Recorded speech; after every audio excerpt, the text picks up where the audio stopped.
اور نہیں ہے، وہ آپ کیا پوری کائنات کے اور تمام دنیا کے امام محمد عربی کی ذات گرامی ہے۔ یہ سب سے بڑی نعمت ہے، اللہ کی سب سے بڑی نعمت حضور صلی اللہ علیہ وسلم کی ذات ہے۔ اور میں نے بھی بتایا کہ جو نعمت جتنی بڑی ہوتی ہے اس کا ذکر بھی اتنا ہی کیا جاتا ہے۔ تو نبی سے بڑھ کر کے کوئی نعمت ہی نہیں ہے، تو نبی سے بڑھ کر کسی کا ذکر بھی نہیں ہونا چاہیے۔ چلتے اٹھتے بیٹھتے سوتے جاگتے سوچ میں خیال میں ذکر میں بس ایک ہی نام ہونا چاہیے، وہ ہے نام مصطفیٰ، وہ ہے مصطفیٰ کا نام۔ کہ خدا کے نام کے بعد اگر کسی کا ذکر ہونا چاہیے تو وہ میرے نبی کا نام کا تذکرہ ہے۔ اللہ اکبر۔ اب سوال یہ ہوتا ہے کہ نبی کا نام جو لیں گے تو کیسے؟ یا محمد یا محمد یا محمد۔ پیارے دوستو بزرگوں، کسی کے نام لینے کی کئی صورتیں ہوتی ہیں، کئی جہتیں ہوتی ہیں۔ ضروری نہیں ہے کہ خالی ان کا نام لیجیے تو ہی ذکر کرنا ہوگا، جی نہیں۔ انہوں نے جو مشن پیش کیا ہے، انہوں نے جو مشن لایا، اس مشن کو آپ آگے بڑھائیں گے تو انہی کا ذکر ہوگا۔ ان کے طور طریقوں پہ آپ چلیں گے تو ان کا ذکر کرنا ہوا ہے۔ پیارے دوستو بزرگوں، ہم جس ذات سے محبت کرتے ہیں اس ذات کی باتیں بھی مانی جاتی ہیں۔ یقیناً اگر آپ ہم سے محبت کرو گے تو ہم جو بھی باتیں آپ کے سامنے رکھیں گے ان باتوں کو آپ سنیں گے بھی اور ان پر عمل کرنے کی کوشش بھی کریں گے۔ مگر ہماری کیا اوقات ہے، ہماری کیا حیثیت ہے؟ اگر کوئی صاحب حیثیت ہے وہ تو مصطفیٰ کی ذات ہے۔ تو مصطفیٰ علیہ السلام نے جو بھی بات ہم تک پہنچائی ہے، اسلام کی تبلیغ کے لیے آپ نے جو بھی احکام ہم تک پہنچائے ہیں، ان تمام باتوں کو مان لینا یہ نبی سے محبت کرنے کی دلیل ہے، ان کے ذکر کرنے کی دلیل ہے۔ پیارے دوستو بزرگوں، اللہ فرماتا ہے وَأَمَّا بِنِعْمَةِ رَبِّكَ فَحَدِّثْ۔ اللہ کی نعمت کا خوب چرچا کرو۔ سوالات ہوتے رہتے ہیں۔ 12 ربیع الاول کس نے منایا تھا؟ کیا کسی صحابی نے منایا تھا 12 ربیع الاول؟ آپ لوگ کیوں مناتے ہیں؟ کیا کسی صحابی نے جلوس منایا تھا تو آپ مناتے ہو؟ کیا کسی صحابی نے یا خود نبی نے کیا اس طرح کے جلسے جلوس کا کبھی کرایا تھا؟ آپ جھنڈا لہراتے ہو، یہ سب کہاں سے ثابت ہے؟ اللہ اکبر، اللہ اکبر۔ دنیا میں بہت سارے کاموں کاج ہوتے ہیں، ان کا نام و نشان نہیں، نہ قرآن میں اس کا ذکر ملتا نہ حدیث میں ملتا۔ حضور کے زمانے میں بریانی کا کوئی تصور نہیں تھا۔ دنیا میں کوئی مائع کا لال ہے جو یہ ثابت کر دے قرآن حدیث سے کہ بریانی کھانا جائز ہے کہ نہیں؟ کیونکہ آپ یہ کہتے ہو کہ جائز ہونے کے لیے ضروری ہے کہ حضور کے زمانے میں ہو، تو حضور کے زمانے میں تو بریانی تھی نہیں بھیا۔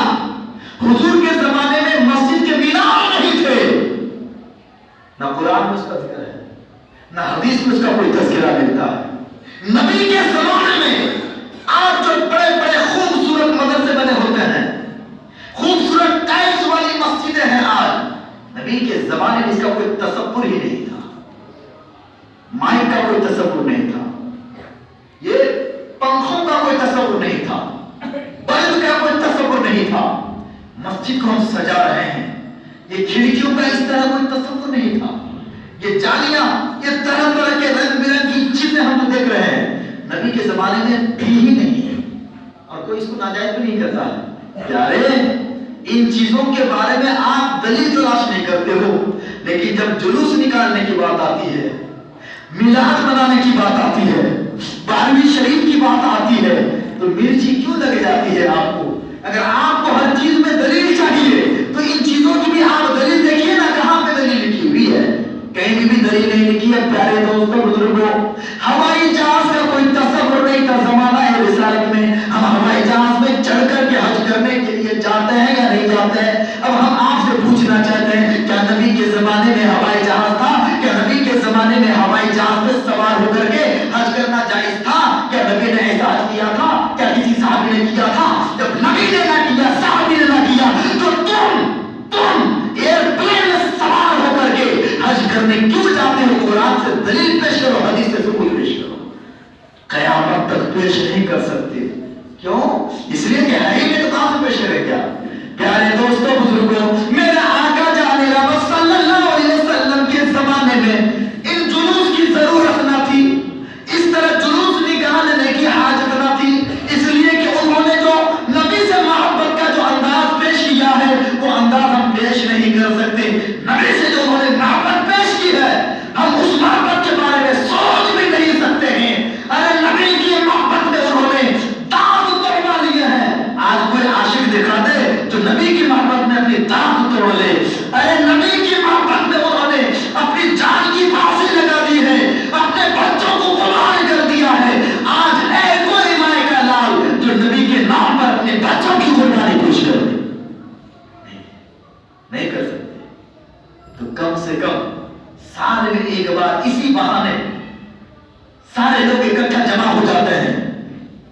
اکٹھا جمع ہو جاتے ہیں.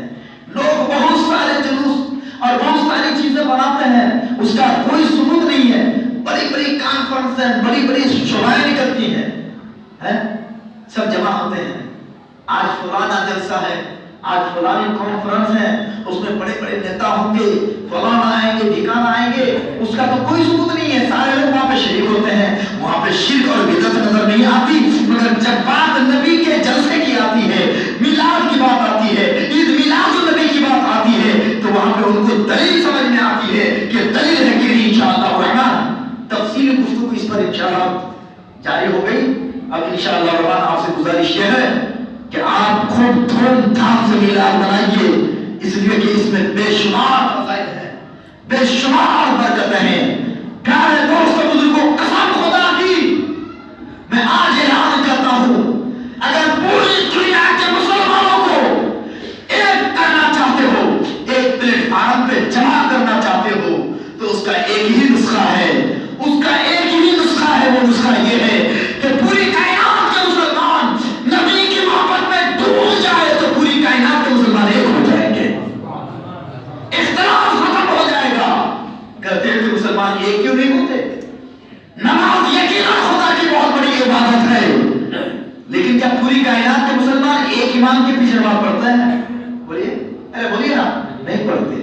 آج آپ ہمارے پیچھے نماز پڑھیں گے, بہت سارے لوگ دوسرے کے پیچھے پڑھیں گے, تو پھر سب کے سب ایک کیسے جمع ہو سکتے ہیں؟ لیکن محبت رسول ایک ایسا امام ہے, عشق نبی ایک ایسا امام ہے کہ اگر تم نے نبی کے عشق و محبت کو اپنے دل میں بٹھا لیا تو پوری کائنات کے مسلمان ایک ہو جائیں گے, اختلاف ختم ہو جائے گا, دشمن سرنگو ہو جائیں گے. ضرورت ہے اس بات کی کہ پوری دنیا کے مسلمان عشق نبی میں مانگنے کے لیے تیار ہو جائیں. اس کے لیے عید میلاد نبی کے دن سے بہتر کوئی دن تو ہمیں نظر نہیں آتا, کیونکہ اس دن نبی کی آمد ہوئی. ارے آمد سرکار پہ پوری کائنات نے میلاد بنایا ہے, خود اللہ عز و جل نے میلاد بنایا ہے. آپ کہیں گے تو بہت بڑی بات ہوگی, اللہ نے بھی میلاد بنایا ہے. ہاں انشاءاللہ جب بات آئے کہ ہم آپ کو ثابت کریں گے, اور بس منہ پہ ثابت نہیں کریں گے, قرآن سے حدیث سے ثابت کریں گے انشاءاللہ الرحمن کہ خود اللہ نے میلاد منایا. قرآن میں اس کا ثبوت ہے, حدیث میں ثابت ہے کہ اللہ نے نبی کی آمد پر خوشی منایا یا نہیں منایا, خوشی کا اظہار کیا یا نہیں کیا. انشاءاللہ وقت آئے گا تو پھر ہم آپ کو بتائیں گے, دلیل سے سمجھائیں گے. بس آپ دھومیں مچا دیجئے, گلیوں کو کوچوں کو آپ سجائیے تاکہ پتہ چلے کہ آج کا یہ دن دیوانوں کا دن ہے, عشق نبی میں جھومنے والے دیوانوں کا یہ دن ہے. یہ محسوس ہو جانا چاہیے, معلوم ہو جانا چاہیے کہ یہ کوئی عام دن نہیں ہے. پیارے دوست بزرگوں, دو عیدوں سے بھی بڑھ کر عید میلاد النبی ہے. عید الاضحیٰ اور عید الفطر, یہ دو عیدوں سے بھی بڑھ کر عید میلاد النبی کا دن ہے. یہ بھی انشاءاللہ ثابت کریں گے کہ ان دو عیدوں سے بھی افضل یہ عید کیسے ہے. اللہ رب کریم کی بارگاہ میں دعا کرتا ہوں کہ مولا ہم تمام مسلمانوں کو